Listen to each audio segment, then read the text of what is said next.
ഓം ശ്രീ ഗുരുഭ്യോ നമഃ. എല്ലാവർക്കും നമസ്കാരം. ശ്രീമദ് ഭാഗവതം ഒരു അൾട്ടിമേറ്റ് ലൈഫ് ട്രാൻസ്ഫോർമേഷൻ മാനുവലാണ്. Psychology, behavioural science, life skills തുടങ്ങിയ മേഖലകളിൽ ഭാഗവതം നൽകുന്ന വിലയേറിയ അനുഭവജ്ഞാനം ലഭിക്കുന്നതിനായി നടത്തുന്ന ഒരു പഠനയാത്രയാണ് ഇവിടെ ഭക്ത്യാദരപൂർവ്വം അവതരിപ്പിക്കുന്നത്. ഭാഗവതം 9-ാമത്തെ സ്കന്ധത്തിൽ ആദ്യത്തെ 13 അധ്യായങ്ങൾ സൂര്യവംശത്തെക്കുറിച്ച് പ്രതിപാദിക്കുന്നു. ഭഗവാൻ ശ്രീരാമചന്ദ്രൻ സൂര്യവംശത്തിലാണ് അവതരിച്ചത്. 14-ാം അധ്യായം മുതൽ ഇനിയുള്ള 11 അധ്യായങ്ങൾ ചന്ദ്രവംശത്തെക്കുറിച്ച് പ്രതിപാദിക്കുന്നു.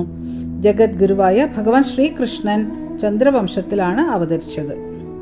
ശ്രീ ശുകബ്രഹ്മർഷി പറയുന്നു, ശ്രീനാരായണന്റെ നാഭിയിൽ നിന്നും ഉയർന്നു വന്ന താമരയിൽ ബ്രഹ്മദേവനുണ്ടായി.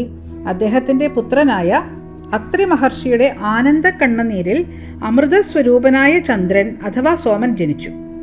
ബ്രഹ്മാവ് അദ്ദേഹത്തെ ബ്രാഹ്മണൻ, ഔഷധികൾ, നക്ഷത്രഗണങ്ങൾ ഇവരുടെ നാഥനായിട്ട് നിശ്ചയിച്ചു. 3 ലോകങ്ങളെയും ജയിച്ച് രാജസൂയം നടത്തിയ ചന്ദ്രൻ അഹങ്കാരം അധികരിച്ചപ്പോൾ ദേവഗുരുവായ ബൃഹസ്പതിയുടെ ഭാര്യ താരയെ ബലാത്കാരമായി അപഹരിച്ചു.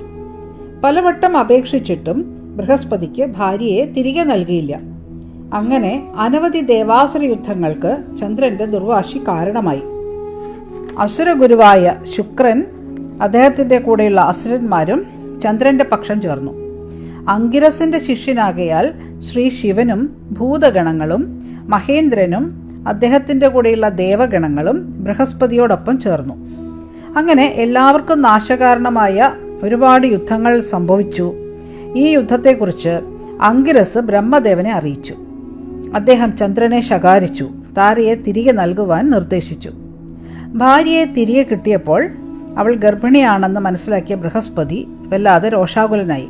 അദ്ദേഹം ഒരു സന്താനത്തെ ആഗ്രഹിക്കുന്നുണ്ടായിരുന്നു. അതുകൊണ്ട് വേഗം തന്നെ സന്താനത്തെ പ്രസവിക്കുവാൻ ഭാര്യയോട് ആവശ്യപ്പെട്ടു. താര പ്രസവിച്ചതോ തിളങ്ങുന്ന മുഖത്തോടു കൂടിയ ഒരു പുത്രനെയാണ്. ആ പുത്രന്റെ മേൽ ബൃഹസ്പതിയും ചന്ദ്രനും അവകാശം ഉന്നയിച്ചു. കുട്ടിയുടെ പിതൃത്വത്തെക്കുറിച്ച് താര പക്ഷെ നിശബ്ദത പാലിക്കുകയാണ് ഉണ്ടായത്. എത്ര ചോദിച്ചിട്ടും ഉത്തരം നൽകാതിരുന്ന അമ്മയെ സ്വന്തം കുട്ടിയും ശകാരിച്ച് ചോദ്യം ചെയ്തു. ഒടുവിൽ ബ്രഹ്മദേവൻ സാന്ത്വനിപ്പിച്ച് ചോദിച്ചപ്പോഴാണ് താര അത് ചന്ദ്രന്റെ കുട്ടിയാണെന്ന് മറുപടി നൽകിയത്. അങ്ങനെ ബ്രഹ്മദേവൻ ബുധൻ എന്ന് ഈ കുട്ടിക്ക് നാമകരണം ചെയ്തു. വളരെ ബുദ്ധിമാനായതുകൊണ്ടാണ് ബുധൻ എന്നുള്ള നാമകരണം ചെയ്തത്. ആ കുട്ടിയെ ചന്ദ്രൻ സ്വന്തമാക്കി. ഇവിടെ ഈ ഭാഗവത കഥാഭാഗം എന്താണ് നമ്മളെ പഠിപ്പിക്കുന്നതെന്ന് നോക്കാം. Ethics, moral values, conflict resolution, forgiveness and ജീവിതത്തിൽ ഏത് പ്രശ്നങ്ങൾ വന്നാലും മൂവ് ഓൺ എന്നുള്ളൊരു മെസ്സേജാണ് നമുക്കിവിടെ നിന്നും ലഭിക്കുന്നത്. അൺഎത്തിക്കൽ അഥവാ ഹീനമായ ആഗ്രഹങ്ങൾ ദൂരവ്യാപകമായ തിരുത്തുവാൻ കഴിയാത്ത അനന്തരഫലങ്ങളെ ഉണ്ടാക്കാം. അഥവാ നല്ല കർമ്മഫലം ലഭിച്ചാലും ആ പ്രവൃത്തി എന്ത് ഉദ്ദേശത്തോടെയാണോ ചെയ്യുന്നത് അതാണ് ആ വ്യക്തിയെ പരിഹാസ്യനാക്കിയെന്നും വരാം എന്നുള്ള സാധ്യതയാണ് ഇവിടെ കാണുന്നത്. ബ്രഹ്മദേവൻ പ്രശ്നപരിഹാരത്തിന് ഉത്തമമായ മാർഗമാണ് കാണിച്ചു തന്നിരിക്കുന്നത്. ശാന്തമായ സമീപനം പരിഹാരത്തിനുള്ള സാധ്യത വർദ്ധിപ്പിക്കുന്നു. ബൃഹസ്പതിയാകട്ടെ പ്രശ്നങ്ങളെ തുറന്ന മനസ്സോടെ സ്വീകരിക്കുന്നതും ക്ഷമിക്കുന്നതും ജീവിതത്തിൽ മുൻപോട്ട് പോകാൻ സഹായിക്കുമെന്ന് കാണിച്ചു തരുന്നു. ഇന്നത്തെ ലോകത്തിൽ സാമൂഹ്യ ഉത്തരവാദിത്തങ്ങൾ മറന്ന് ദുരഹങ്കാരം മൂത്ത് മറ്റുള്ളവരെ ദ്രോഹിക്കുന്ന പല വ്യക്തികളെയും നമുക്ക് കാണാൻ കഴിയുമല്ലോ. തുറന്ന മനസ്സോടെയുള്ള ആശയവിനിമയം, ക്ഷമാശീലമൊക്കെ നമുക്ക് ഏറ്റവും അത്യാവശ്യമായ ഒരു കാലഘട്ടമാണ് ഇന്ന്.